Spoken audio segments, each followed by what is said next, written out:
Whoa.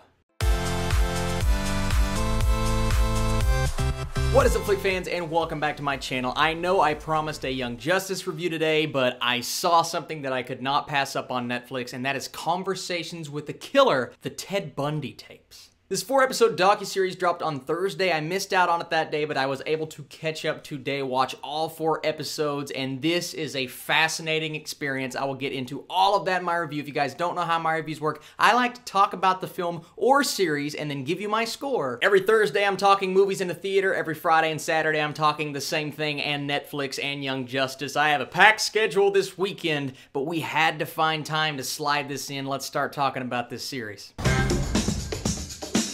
So this 4-episode series is a look inside the mind of a serial killer, Ted Bundy, featuring interviews with him on death row. An interesting fact that I saw released 30 years after the execution of Ted Bundy. This is creepy, it's intense, it's something that not everyone is going to watch. If you click play, then you're probably expecting about what you're going to get, but what you get is still so interesting, so fascinating, and I knew as soon as I saw it was on Netflix, I said I had to do a review on this because I anticipate it being good, and the fact that it was good, it was interesting, it was a well-done documentary in a way. I know it's a docuseries, but to me, only 4 episodes. It felt like one long-flowing, 4-hour almost documentary. And it definitely is a documentary that draws you in just from the subject matter alone, because if you have a major interest in true crime stories, if you're a fan of the series on Netflix called Mindhunter, if you haven't seen that, first off, what are you doing? If you love stuff like this, this is a scripted television series created by David Fincher. It's on Netflix right now. Hopefully we get a season 2 sometime this year. That is one of my favorite shows, but what that does,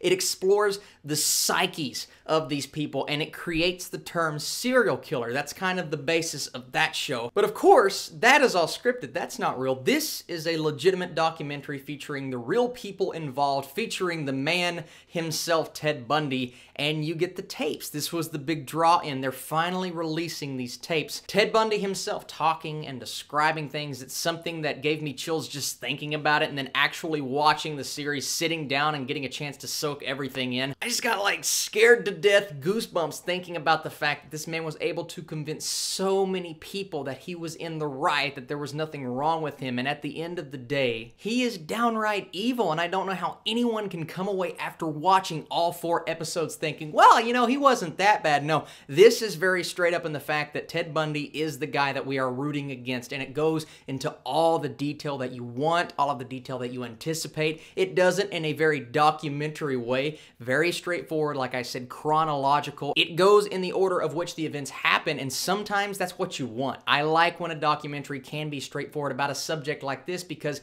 this is what people are here for. They don't want something tiptoeing around the fact that, oh, he did this, but he's not the worst guy ever. No, we want to know what he did, why he did it, more detail about the individual. And this did a wonderful job of explaining all of those things to me. And I've seen a few comments here and there, whether it's Twitter or just critic reviews, they're like, but we did not get a definitive why he committed these acts, why he committed this specific murder, why he took this girl here and did this to her. Well, I wasn't necessarily looking for the why, because really, we will never know why people do what they do in these situations. It's all inside of their heads, and a lot of that is never coming out. So I didn't necessarily want or need the why from him. What I enjoyed seeing was what came from the spectators, what came from the people that were a part of the case, the people surrounding the case, even people that weren't necessarily there at the time. They talk in this documentary, and they're just curious about everything, curious about what was going on then, how it compares to now, why people were treating Ted Bundy in this certain way, and then how people were treated who came out and said, hey, this happened, I know it happened,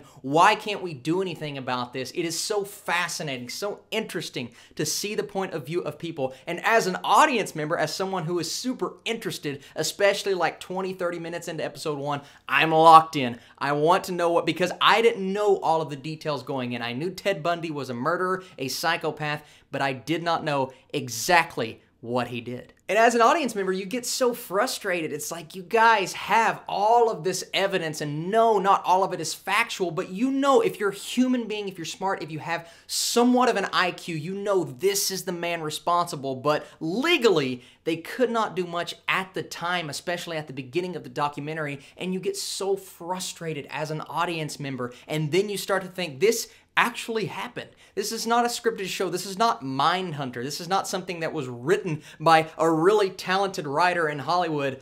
All of this went down. We get to hear it, we get to see it, and anytime you can deliver a true crime documentary in this way and make you come away feeling just, whoa, how in the world does someone do what that man did? But it happens. It's real.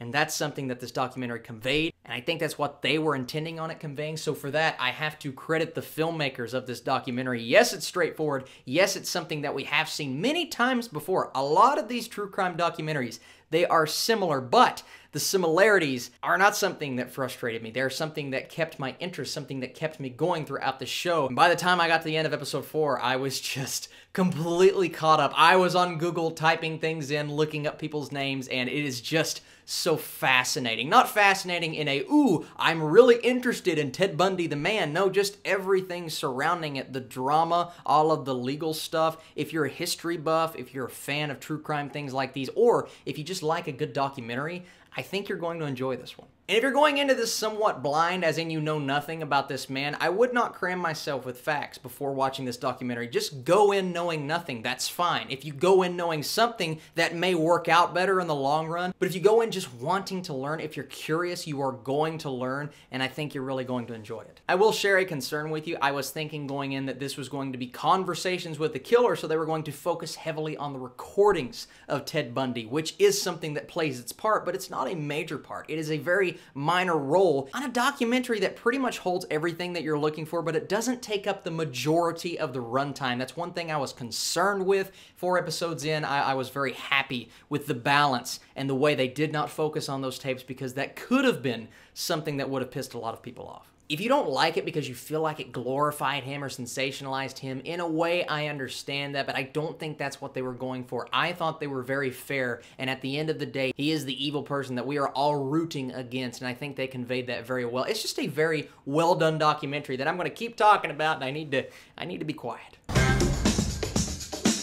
So I'm going to give Conversations with the Killer, the Ted Bundy tapes, an 83%. I really enjoyed it. It's a very brisk watch, only 4 episodes like I said, but it's something that just keeps your attention the entire time. Nothing revolutionary, nothing that maybe we haven't seen before, but that's not really what was needed. That's not what the directors and the filmmakers intended, and it did exactly what it needed to do to impress people and make people very happy they spent their time watching it. So thank you guys so much for watching this video. This is your space to talk about it. Did it creep you out? Did it give you chills? Did it make you sit back and think, my goodness, I am so lucky that I don't know anybody like that in my actual life? Let me know in the comments down below. This is your space to talk about this series. Tomorrow morning, another Netflix series, 6 episodes of Kingdom, the brand new zombie-esque. I'm not going to get into details. I will talk about that later, but woo!